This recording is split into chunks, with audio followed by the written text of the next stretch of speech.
that indeed that person was a legal practitioner. Dominic Mujiako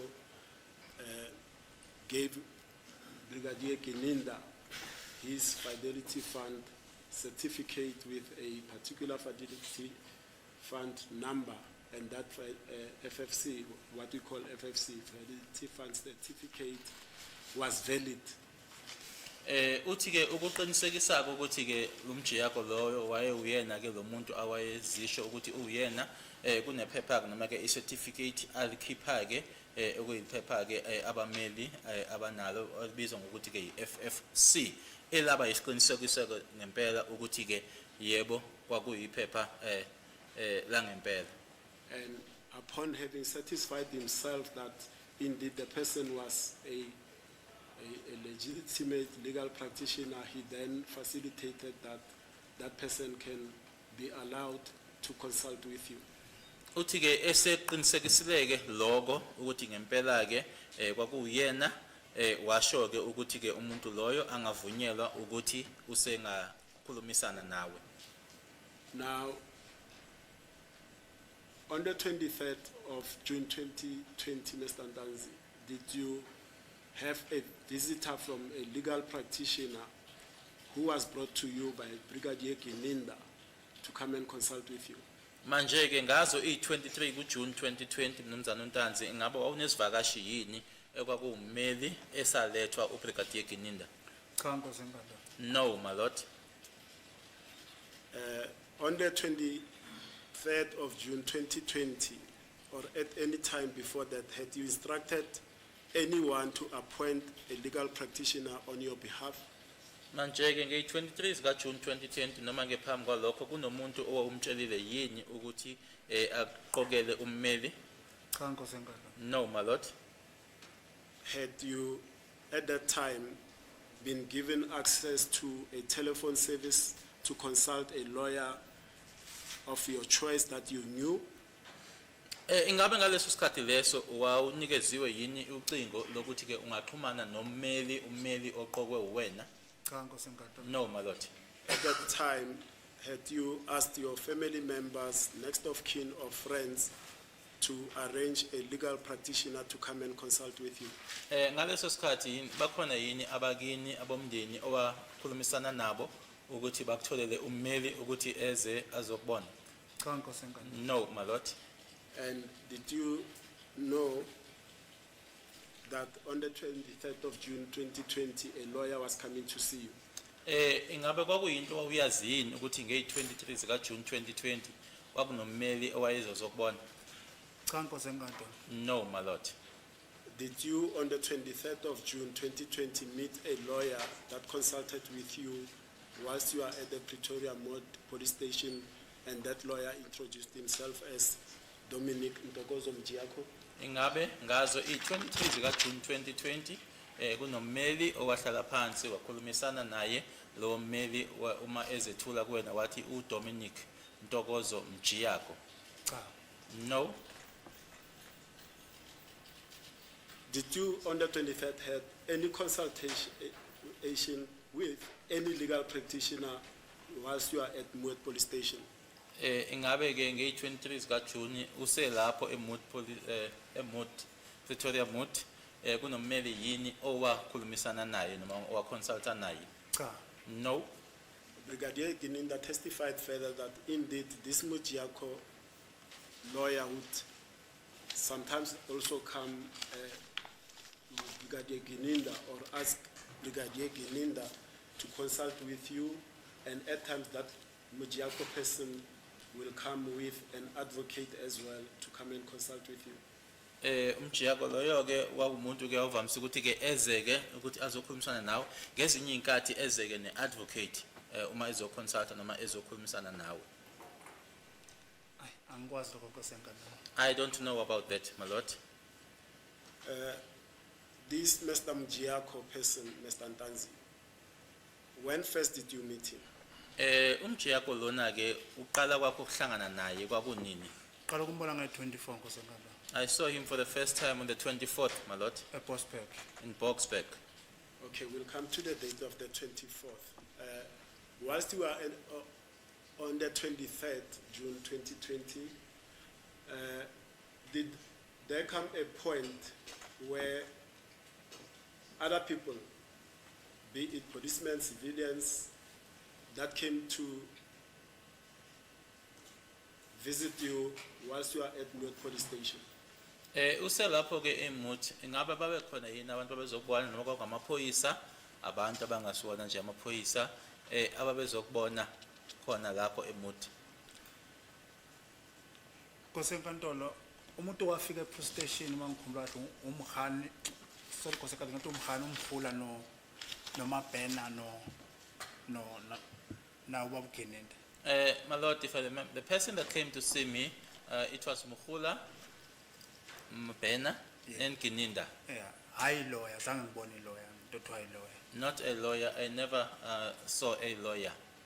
And when they arrived, the trio of them, what did they tell you the purpose of their visit was? Uma befika ke bathi kwakuyini inhloso noma injongo yezokubona kwabo? Ngicela ukuthi kithi siqale kahle. Okay. Can you start this properly? Ngoba mangivulele sele ngivulele uMabhena. Because the person who opened the cell for me was Mabena, Wathi uyabiza umphathi. and then said that the boss wants to see you. He's calling you. Mangihamba ngifika khona lapha singaphakathi emaseleni kunendawo nje enetafula lona lapho sahleli khona itafula nje ngafike ngama ngenyawo. And then when you go to the cells, there's a table there inside the cells, and then I just stood there. Mangithola khona yena uGenenda khona yena uMamfundisi. Upon arrival there, it was Gininda and Mamfundisi, Bese kuba yimi uMabhena thina singena. and then the ones that entered was myself and Mabena. Okay, and then what happened when you were brought to Brigadier Gininda and Mukhula by Mabena? Kwenzekani ke uma usungeniswa ke kuyena uBrigadier Gininda noMukhula ungeniswa uMabena?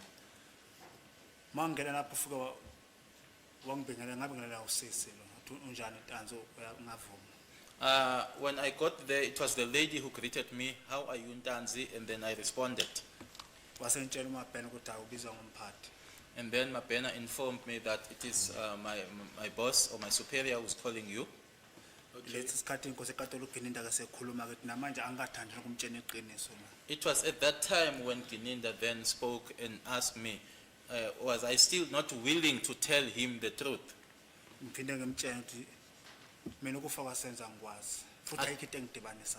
Again, I told him that I knew nothing about Senzo's death, and there is just I just have no involvement with it.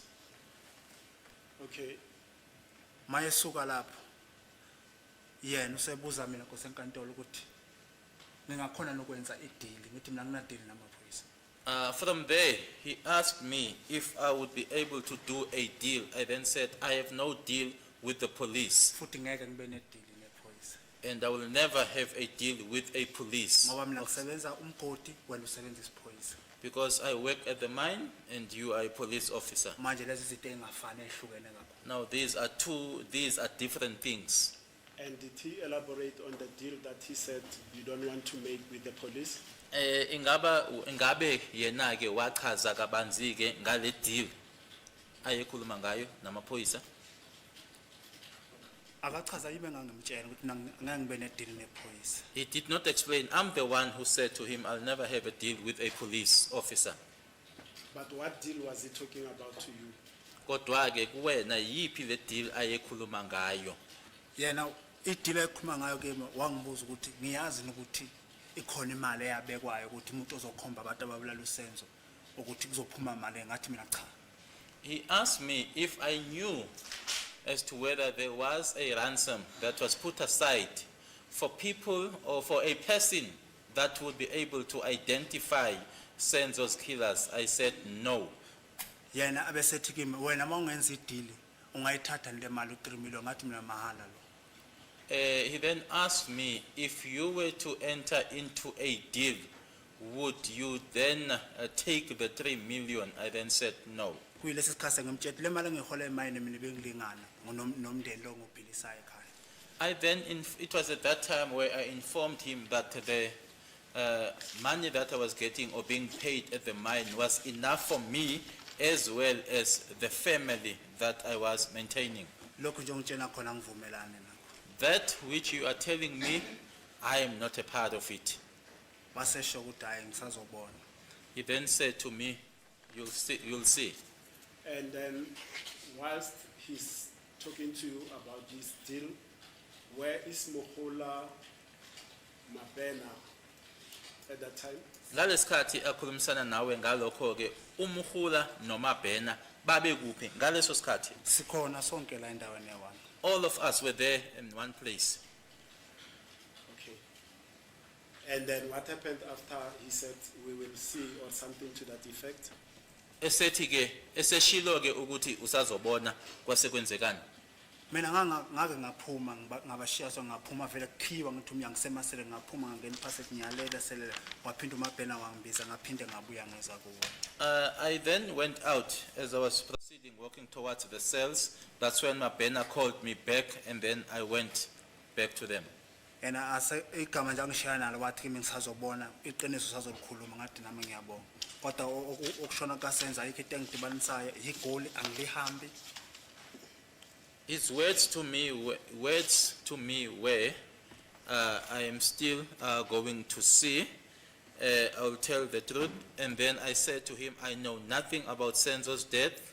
I don't go around in Gauteng. Kuleso sikhathi ke uMabhena sengithathe ongikhelela bahamba ukuthi bahamba baya kupha ngazo. That's when Mabhena took. Thank you. Then was that the end of the day for you regarding the events that transpired there? Kwabe kugcina lapho ke okwange-23. Ngabe ngigcina bona laba zange ngibone lawyer ngizange ngibe ne visit ye lawyer police station. That's where it ended. I did not see any lawyer. I had no visitor or no visit from a lawyer at the police station. Bona abantu abafika kimi abayi3 ngalelo langa lelo. It's the three of them who came to see me on that day. Now, before he left, Brigadier Geninda, did he tell you that the following day, on the 24th of June 2020, you'll be taken to the Boksburg Magistrates Court for the purposes of a statement to be obtained from you? Ngaphambilini kokuthi ahambe lapho akushiye lapho uBrigadier Geninda, ingabe wakutshela yini ukuthi ngelanga elilandelayo ngazi 24 June 2020 wawuzohanjiswa uye eBoksburg kwinkantolo yaseBoksburg kuyothathwa noma uyokwenza istatement? Cha. No. Okay, thank you. Now, the reason earlier I raised the name of Mr. Mjiako, I wanted to go back to the Tlhabane matter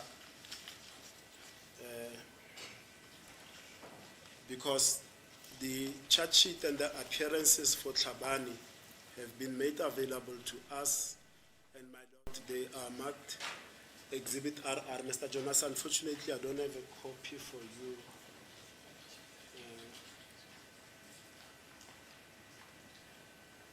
I'm just checking. I don't have a copy. Can I RR, please?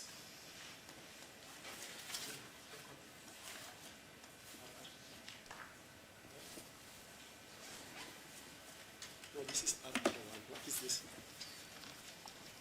Sorry, my lord, may I approach my colleagues?